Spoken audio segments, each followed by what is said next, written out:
오늘 이 말씀을 중심에서 어른이 필요한 시대라고 하는 제목으로 이제 말씀의 은혜를 나누도록 하겠습니다. 우리 다시 한번 우리 한번 앞뒤좌우로 살피시면서 인사하실까요? 이렇게 인사하시면 좋겠습니다. 장로님은, 집사님, 권사님은 하나님의 존귀한 자녀입니다. 그렇게 한번 축복하시겠습니다. 예, 여러분 하나님의 존귀한 자녀입니다.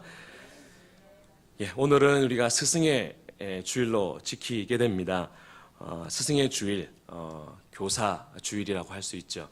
문득 설교를 준비하다가 이런 생각이 들었습니다. 스승, 우리 우리말은 아닌 것 같다, 그런 생각이 들었습니다. 한자말인 것 같다. 무슨 스자, 무슨 승자일까, 이제 이런 생각이 들었습니다. 근데 생각을 하면서 뭔가 조금 불길한 생각이 들었습니다. 근데 아니나 다를까 조금 불길한, 좀 우리가 조금 생각하는 의미가 좀 다른 의미가 있다라고 하는 거죠. 스승, 우리는 곧잘 아무 생각 없이 선생님, 교사 이렇게 생각합니다만, 제가 찾아보니까 이런 풀이가 있었습니다. 제가 한번 그대로 읽어드리겠습니다. 훈몽자회에 보면 불교의 중을 스승이라고 하고 중을 높여 부르는 말로 스님이란 호칭을 사용했다. 스님은 곧 가르칠 사자 해서 사님이었고, 스승은 사승에서 나온 말이다. 이 말은 일찍이 불교가 왕성했던 고려시대부터 쓰인 말인데 중을 존경해서 부를 때 호칭을 썼던 것이다. 그래서 사승이 변해서 스승이 된 것이다. 그렇게 말합니다. 그러니까 스승의 주일 엄밀히 문자로 말하면 뭐가 됩니까? 스님의 주일입니다. 오늘이 스님의 주일. 뭔가 안 맞지 않습니까? 또 우리가 흔히 말하는 스승의 은혜는 노래 부를 때 사실 또 엄밀히 말하면 스님의 은혜는 나는, 이게 뭔가 맞지 않는 이제 그런 생각이 들었습니다. 그냥 아시라고. 그러니까 우리가 일반적으로 이제 스승하면 선생님이라고 쓰기 때문에 우리가 그렇게 쓰긴 하지만, 그래도 모르는 것보다는 알고 쓰는 게 좋지 않을까. 그래서 제가 이 스승이라고 쓰니까, 이게 알고 나니까 이 말 쓰기가 조금 이렇게 거부감이 좀 들더라고요. 어쨌든 오늘 이제 스승의 주일입니다. 교사 주일이라고도 하지요. 먼저 설교에 앞서서 이 자리를 빌어서 이제 우리 주일학교를 위해서 애쓰시는 우리 선생님들께 진심으로 감사를 드립니다. 일주일 내내 아이들을 위해서 기도하시고, 또한 주일이면 더 쉬고 싶고 자고 싶으실 텐데 일찍 나와서 애들을 섬기시는 그 선생님들께 감사를 드립니다. 저 역시도 이제 믿는 가정에서 태어나서 늘 어릴 때부터 들었던 말씀 중에 하나가 뭔가 하면, 학교 선생님도 귀하지만 그보다 몇 값절 귀한 선생님이 누구라고 가르쳐줄까요? 교회 선생님이시다. 이제 그렇게 늘 말씀을 해 주셨습니다. 왜냐하면 학교 선생님은 나름대로 정당한 대가를 받고, 또한 어떤 우리의 지적인 부분을, 또 우리 인격적인 부분들을 다룬다라면, 우리 교회 학교 선생님은 어떤 사례도 받는 것도 아닐 뿐만 아니라 우리 아이들의 영혼을 책임지는 분들이기 때문에 오히려 그분들에게 더 감사할 수 있어야 된다, 그런 교육을 받으며 자라왔습니다. 여러분들에게도 마찬가지로 그렇게 말씀드리고 싶습니다. 우리 교회 학교 선생님들에게는 김영란법이 적용이 안 됩니다. 그러니까 여러분들이 수고하시는 선생님들 늘 격려해 주시고 어떻게 많이 응원해 주시면 감사하겠습니다. 그런데 오늘은 스승의 주일이라고 해서 그 대상을 굳이 우리 교회학교 선생님들에게만 한정짓고 싶지 않았습니다. 사실 저와 여러분 모두가 사실은 누군가에게는 교사의 역할을 하고 있기 때문입니다. 이런 말 들어보셨죠? 진면교사, 반면교사라고 하는 말을 들어보셨을 겁니다. 진면교사는 뭔가 하면, 그분을 볼 때마다 와, 나는 저분의 이런 부분을 본받고 싶어라고 만들게 하는 사람을 뭐라고 하는가 하면 진면교사라고 말하고, 반면교사는 아이고 나는 저렇게 안 해야지 라고 하는 그러한 가르침을 주는 분을 뭐라고 말하는가 하면 반면교사라, 그렇게 말합니다. 그러니까 우리 여기 계신 분들은 우리 아이들이나 우리 다음 세대들에게 원튼 원하지 않든 교사 노릇을 산다라고 하는 거죠. 진면교사로서 반면교사로서의 그러한 역할을 한다라고 하는 겁니다. 그래서 저는 이 진면교사, 반면교사라고 하는 것을 좀 통틀어서 어른이라고 하는 이 말로서 한번 정리해 보았습니다. 어른은 곧 다음 세대에게 교훈을 주는, 부정적이든 긍정적이든 그런 교훈을 주는 그러한 교사의 역할을 하는 분들이기 때문에 오늘 이러한 어른이라고 하는 이러한 말로 가지고 오늘 이 말씀을 풀어가려고 합니다.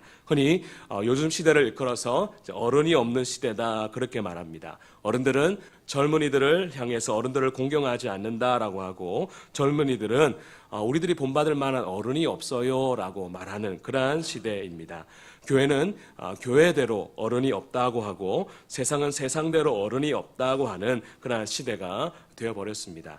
한때 한국 교회는 주기철, 손양원, 한상동, 한경직, 목하는 목사님과 같은 교회 어른들이 있어서 어떤 어려움이 있을 때마다 그분들의 의견을 들으려고 했던 그런 시대가 있었습니다. 하지만 지금은 대형 교회의 목사와 장로는 있지만 어른으로서의 지도자가 없는 그러한 시대라고 할 수 있습니다. 정치도 마찬가지지요.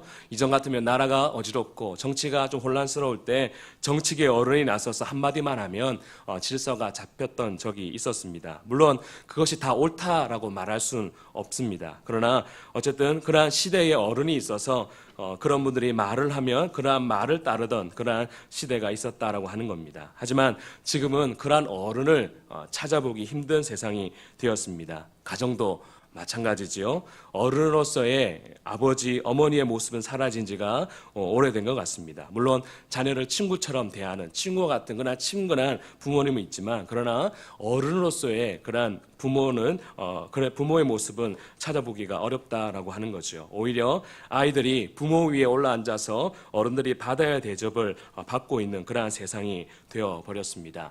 몇 년 전이라고 생각합니다.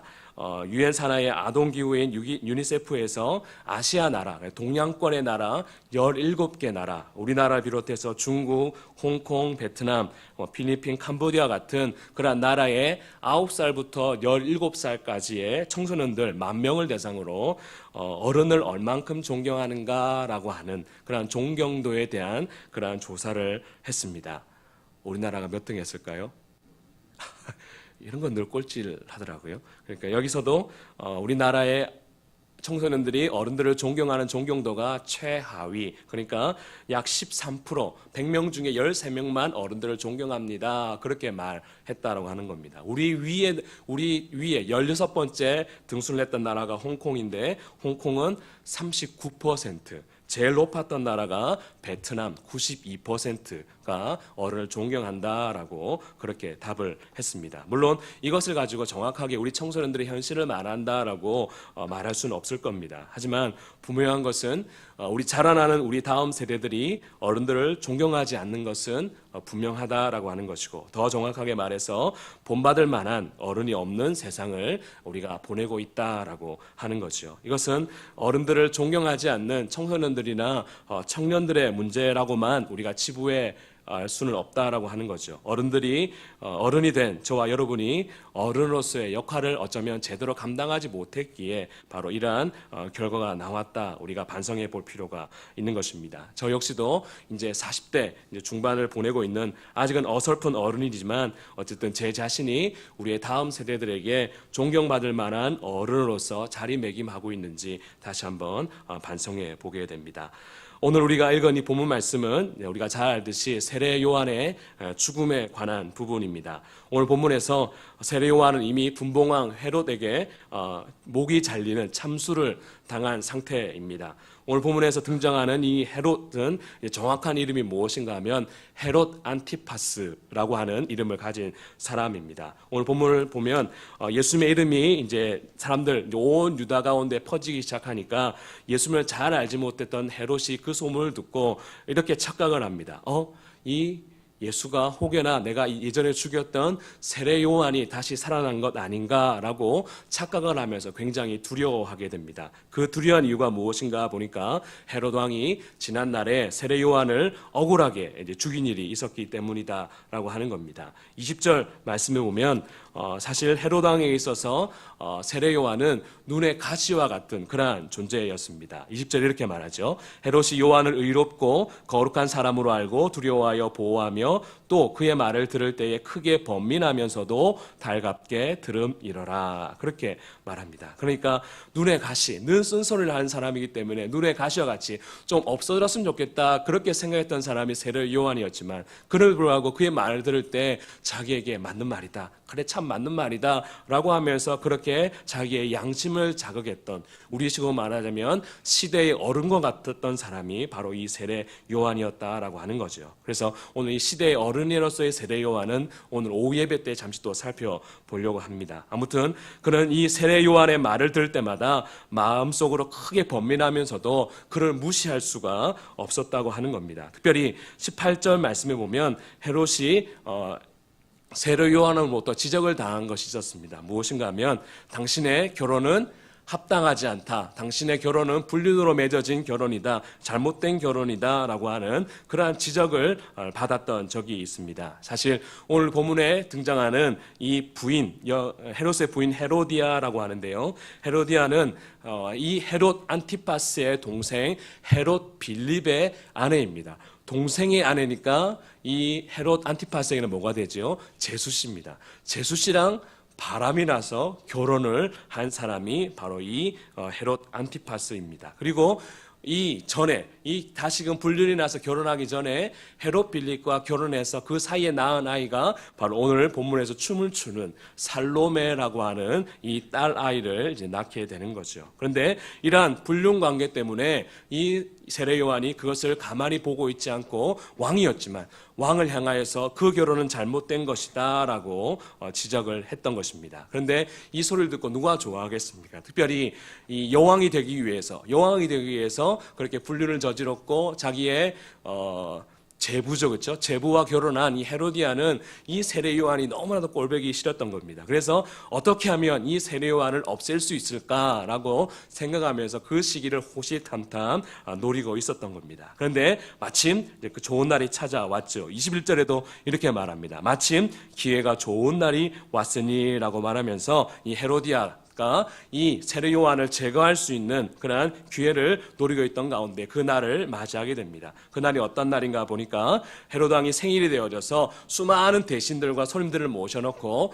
잔치하는 날을 이제 벌이게 된 거죠. 그때 이 기회를 이제 그 헤로디아가 이제 노리게 된 것입니다. 이때 헤로디아가 비밀 병기로 무기로 사용한 것이 무엇인가 하면 자기의 딸 살로메라고 하는 것입니다. 바로 그 살로메를 바로 자기의 그 기회를 얻고자 하는 그러한 수단으로 썼다라고 하는 겁니다. 아마 이때 살로메의 나이가 10대 청소년 나이 때라고 생각이 듭니다. 보니까 이 아이가 얼마나 춤을 잘 추던지 왕이라면 평소에도 무희들의 춤을 많이 보는 사람일 텐데 이 아이가 얼마나 춤을 멋지게 추는지 이 헤롯 안티파스가 홀딱 넘어가게 됩니다. 그래서 이 아이에게 이러한 제안을 하죠. 나라의 절반을 줄 테니까 네 소원을 말해보아라. 그렇게 제안을 합니다. 그랬더니 이 살로메가 어떻게 하죠? 자기의 소원을 말하지 못하고 어머니에게 쫓아갑니다. 가서 엄마 나 소원 뭐라고 해야 되지? 그렇게 말하니까 그 엄마 헤로디아가 세례 요한의 머리를 달라고 해라. 그렇게 말도 안 되는 그러한 소원을 그 아이에게 가르쳐 주었던 거죠. 그런데 이 아이 살로메가 와서는 그 왕에게 한수를 떠서 이렇게 말합니다. 세례 요한의 머리를 소반에 담아 주십시오. 그렇게 말하는 것이었습니다. 너무나 끔찍한 일을 너무나 당당하게 말하는 것이었죠. 이때 이제 헤롯 안티파스가 순간적으로 고민에 빠지게 됩니다. 비록 자신에게 쓴소리를 하는 세례 요한이었지만 세례 요한은 자신에게 있어서 시대의 어른과 같은 그러한 사람이었기 때문에 그를 죽이는 것에 대해서는 뭔가 머뭇거리는 그러한 마음이 있었습니다. 하지만 그는 사람의 인기를 먹고 사는 정치가였습니다. 그러니까 자기가 내뱉은 말이 있잖아요. 내가 이 나라의 절반이라도 너한테 줄 테니까 너의 소원을 말해봐라고 하는 그 말을 그 주위에 있는 사람들이 다 들었기 때문에 내가 이 말을 주워 담으면 내가 이 사람들 앞에서 무엇이 되겠는가라고 하는 그 생각 때문에 하는 수 없이 자기가 큰 소리 친 대로 바로 이 세례 요한의 목을 딱 잘라가지고 소반에 얹어서 이 아이에게 주었던 거죠. 그로 인해서 세례 요한이 억울하게 참수를 당하게 되었던 것입니다. 자, 여러분한테 질문을 하나 드리겠습니다. 방금 읽었던 오늘 본문에서 등장하는 네 사람, 헤롯, 안티파스, 헤로디아, 살로메, 세례 요한, 이 네 사람 중에 제일 억울한 사람이 누구일 것 같습니까? 제일 불쌍한 사람, 제일 억울한 사람 누구일 것 같습니까? 그렇죠?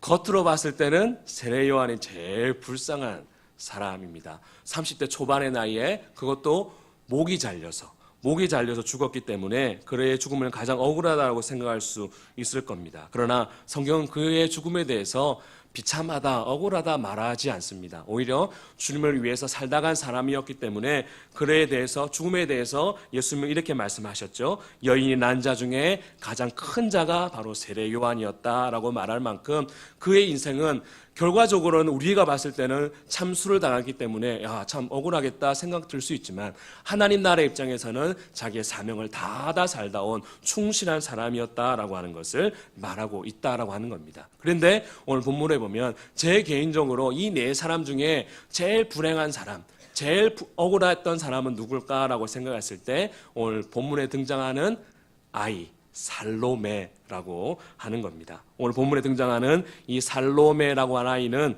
아무런 꿈이 없었습니다. 소원이 없었습니다. 그냥 어른들의 정치적인 노름에 또 불륜관계를 정당하게 하기 위한 수단으로 이용된 아이가 바로 이 살로메라고 하는 것입니다. 어머니 헤로디아는 여왕으로서의 꿈과 그러한 영화를 누리기 위해서 오랫동안 이 아이에게 춤을 가르쳤습니다. 그 아이의 춤솜씨를 통해서 자기를 힘들게 했던 세례 요한을 죽일 그런 기회를 삼게 되었죠. 그런데 정작 자신의 딸인 살로메는 스스로 자신의 소원을 말할 수 없는 그런 아이가 되었다라고 하는 겁니다. 헤롯 왕이 네 소원이 무엇이냐 물을 때에 그 아이에게는 소원이 없었고 꿈이 없었습니다. 그래서 누구한테 갔습니까? 엄마한테 갔습니다. 엄마, 뭐라고 할까요? 내 꿈이 뭐라고 할까요? 그렇게 찾아가며 말했다라고 하는 겁니다. 혹시 우리 아이들 중에 이런 아이가 있지 않습니까? 집에 안에 있는 아이 중에 혹여나 이런 아이가 있지 않는지 우리가 볼 필요가 있습니다. 재능은 뛰어나고 공부는 잘하는데 영어도 잘하고 음악도 잘하고 살아가는데 아무런 꿈 없이 또한 소망 없이 그냥 부모가 시키니까 부모가 좋아하니까 아무런 생각 없이 살아가는 아이. 우리가 봤을 때는 그 아이는 어떤 아이입니까? 착한 아이입니다. 그러나 그의 인생이 정말 행복한 인생일까라고 했을 때는 바로 우리가 의문표를 들을 수밖에 없다라고 하는 거죠. 네 꿈이 뭐냐? 네가 앞으로 커서 뭐가 되고 싶으냐라고 물어보면 애들이 이렇게 말하는 애들이 있습니다. 엄마가 의사 되래요. 아빠가 판사 되래요. 자기가 말하지 않고 엄마가 되라고 하는 것, 아빠가 되라고 하는 것 이렇게 말하는 아이들을 보는 것입니다. 제가 중고등부를 이제 담당하고 있기 때문에 참 신기한 게 있습니다. 애들이 초등학교 때는 꿈이 있습니다. 근데 애들이 중학교 가면 꿈이 사라져 버립니다. 뭔가 우리나라의 교육에 뭔가 문제가 있다라고 하는 거죠. 바로 그러한 것처럼 오늘 여기 등장하는 이 살로메가 그랬다라고 하는 겁니다. 자기의 꿈 없이 소원 없이 부모의 꿈을 위해서 부모의 못다하는 꿈을 이루기 위해서 수단으로 이용된 아이가 바로 살로메라고 하는 겁니다. 근데 성경에 이 이야기는 기록되어 있지 않지만 로마 역사에 이 살로메에 대한 그 이후의 이야기가 기록되어 있습니다. 이 살로메가 성장해서 누구와 결혼을 하는가 하면 자기의 작은 아버지와 결혼을 합니다. 자기의 작은 아버지 헤롯 빌립 2세와 결혼을 합니다. 그런데 이혼을 한 후에 또 누구랑 결혼을 하는가 하면 사촌하고 결혼합니다. 사촌인 아리스토블루스라고 하는 사람하고 재혼해서 어머니 헤로디아와 똑같은 인생을 살다가 그렇게 생을 마감하게 되더라고 하는 것이죠. 왜 이 살로메가 이렇게 불행한 인생을 살 수밖에 없었겠습니까? 바로 어른다운 부모를 만나지 못했기 때문에 어른다운 부모를 만나지 못했기 때문에 그러한 부모 밑에서 어른답지 못한 것을 배우며 살았기 때문에 그의 인생 또한 불행한 인생을 살 수밖에 없었다라고 하는 것입니다. 아이를 자신의 꿈을 이루기 위한 통로로 이용한 부모를 만났기 때문에 살로메는 비록 사람들에게 인정받고 감동을 줄 만한 실력과 재능은 뛰어났지만 불행한 인생을 살게 되었다라고 하는 겁니다. 만약 헤롯 왕이 참된 어른이었다면 당돌하게 세례 요한의 목을 달라라고 했을 때 여러분이 어른이시라면 어떻게 하셨겠습니까? 머리에 피도 안 마른 것이 못하는 말이 없구나 그렇게 꾸짖고 보냈어야 합니다. 그런데 오늘 본문의 헤롯은 그렇게 말할 수가 없었습니다. 왜냐하면 이 헤롯은 이 살로메에게서 아버지를 빼앗은 사람이기 때문에 그렇게 말할 수 없었다라고 하는 거죠. 왜요? 어른이 어른답지 못하니까 그것을 보면서 그 자라나는 그 자녀들이나 아이들, 청소년 다음 세대들이 그러한 모습들을 배우지 못하고 똑같이 이제 답습을 하고 있었다라고 하는 것을 우리 가운데 보여주고 있다라고 하는 것입니다. 그렇기 때문에 이 시대에 우리에게 필요한 것이 무엇인가 하면 어른다운 어른이 필요한 시대가 바로 지금 이 시대라고 하는 것을 다시 한번 우리가 깨닫게 되는 거죠. 한 조사에 의하면 이런 조사가 있었습니다. 교회의 젊은이들이 교회를 떠나는 이유가 무엇입니까? 라고 하는 그런 설문조사를 했습니다. 그때 제일 1번으로 나온 답이 무엇인가 하면 이것입니다. 어른들로 인한 교회의 세속화. 어른들 때문에 교회가 세상적으로 바뀌는 것, 이것 때문에 교회를 떠난다라고 하는 것이 제일 첫 번째 답이었습니다.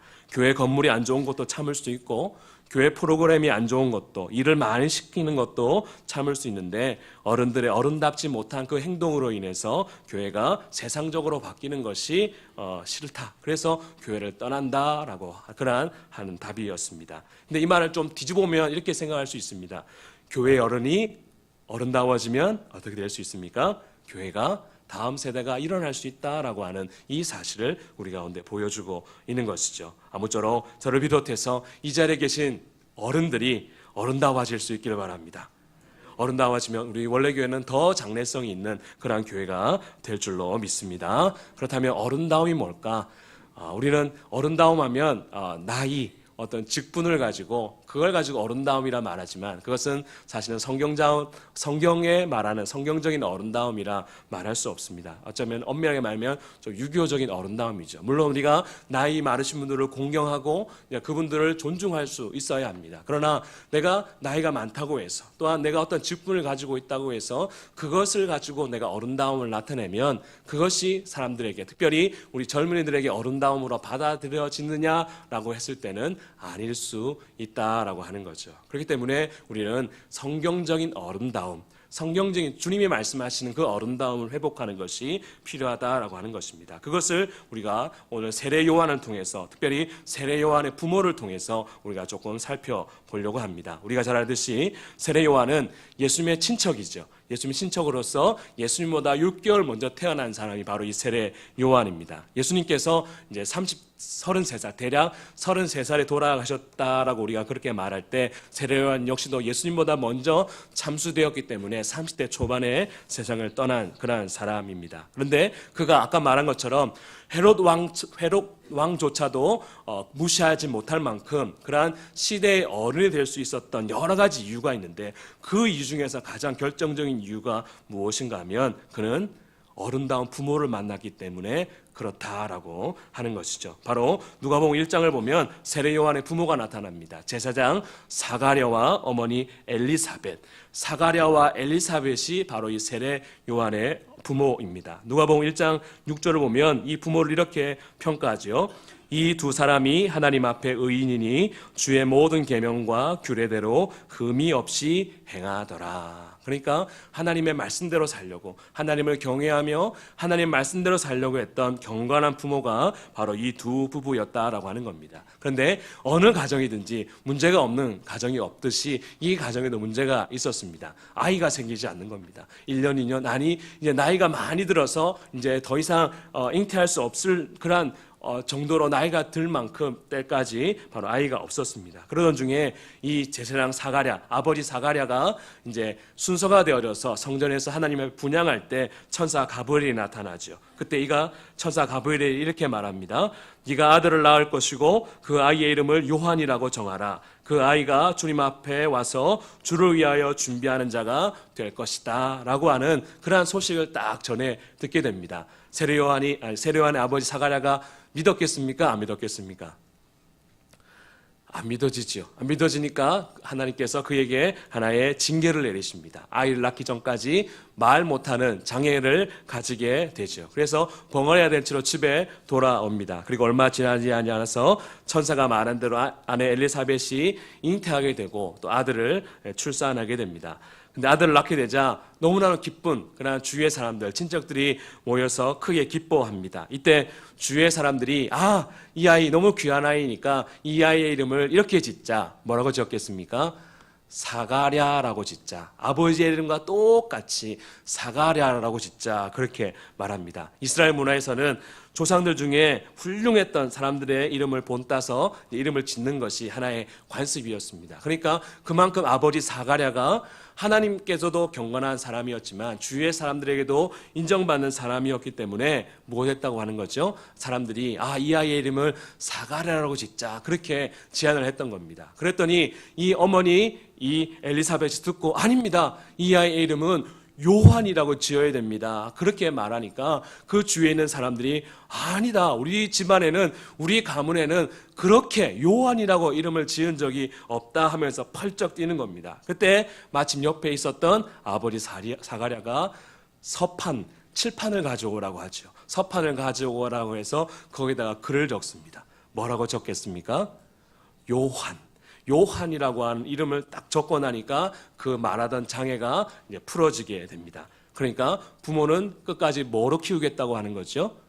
요한으로 키우겠다라고 하는 겁니다. 그러니까 주위의 사람들은 사가랴로, 그러니까 그 당시 제사장은 오늘날처럼 굉장히 권위가 있는, 굉장히 또한 부와 명예를 가지고 있는 어떤 권력층에 해당되는 그러한 사람들이 바로 사가랴, 그러니까 제사장입니다. 그러니까 주위의 사람들이 원하는 것은 무엇인가 하면 아버지처럼 부와 명예를 누리며 사람들의 존경받는 그러한 삶으로서 편안하게 살아라라고 하는 것이 주위의 사람들이 말하는 것이었습니다. 그러나 정작 부모는 무엇이었죠? 하나님의 뜻대로 이 아이를 요한으로 키우겠다. 당신들은 이 아이를 사가랴로 키우기를 원하지만 우리는 이 아이를 요한으로 키우겠습니다. 라고 그렇게 말하는 것이었습니다. 단순히 사람들에게 인정받고 편안한 인생을 즐기는 아이가 아니라 세상 사람들이 다 하는 대로, 가는 방향대로 키우는 그런 것이 아니라 좀 더 힘든 인생을 살더라도, 좀 좁은 길을 가더라도 하나님 나라와 그의 영광을 위해서 살아가는 아이를 키우겠다라고 하는 그러한 의지를 바로 보여주었던 것이죠.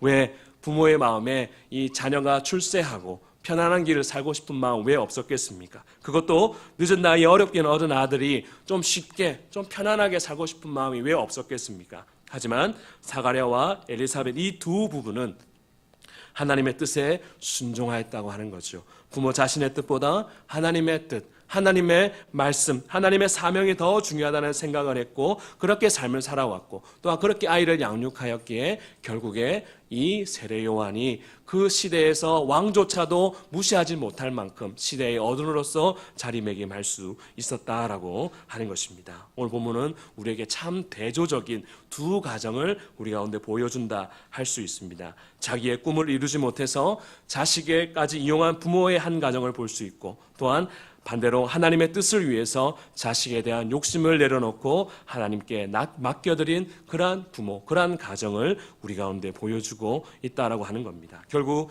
이 두 가정을 통해서 우리가 이 가정의 달을 맞이하여서 우리가 자녀들을 어떻게 키워가야 될 것인가라고 하는 그러한 해답을 발견하게 되는 것이죠. 여러분 어떠십니까? 여러분의 자녀를 살로메로 키우십니까? 요한으로 키워가십니까?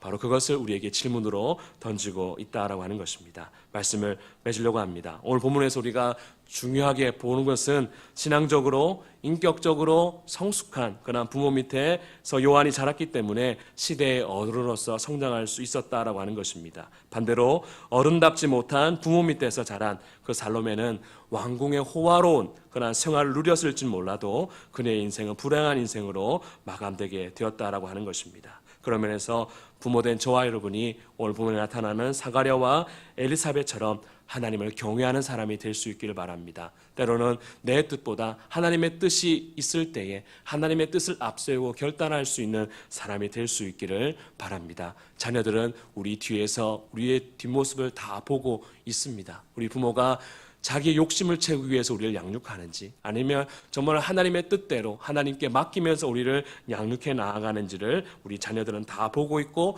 배운 바대로 우리 자녀들은 살아가게 되어 있다라고 하는 것입니다. 혹여나 나는 그러한 부모 밑에서 자라지 못했는데요 라고 하는 그러한 생각을 하신 분도 있으리라 생각이 듭니다. 그렇다고 할지라도 우리가 그것 때문에 원망하거나 낙심할 필요 없다라고 생각합니다. 무엇하면 될까요? 내가 그런 사람이 되면 된다고 하는 겁니다. 내가 하나님께 은혜를 구하고 내가 하나님 앞에서 어른다운 어른으로서 내가 삶을 일구어 나아가면 결국에 우리의 삶을 통하여서 우리의 자녀들이 보게 될 것이고 우리 자녀들이 자신의 삶의 자리에서 누군가에게 복이 되는 또한 윤택하게 하는 복의 통로로서의 사명을 사는 그러한 사람으로 자라나게 될 것이다 라고 하는 것이죠. 그래서 지금과 같이 어른이 필요한 시대 가운데에 저와 여러분들에게 이 시대의 어른이 되십시오라고 말하고 싶지 않습니다. 그것은 어떤 특별한 사람, 하나님께서 특별하게 붙들림 받은 사람이 그렇게 쓰임 받을 수 있다라고 저는 생각을 합니다. 저 역시도 나도 이 시대의 어른이 되어야겠다 그런 욕심 없습니다.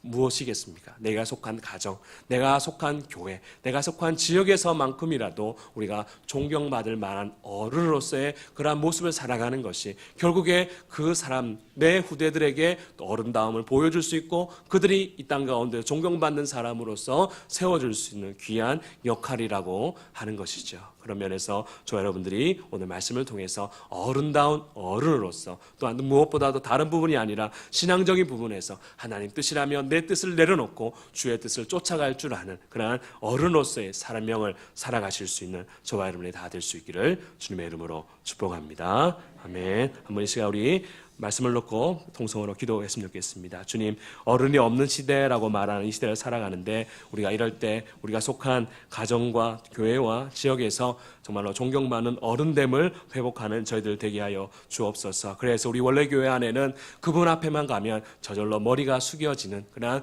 존경받는 그러한 많은 어른들이 일어날 수 있는 교회가 될 수 있게 해달라고 한번 이 시간 우리 자신을 위해서 다 함께 통성으로 기도하시겠습니다.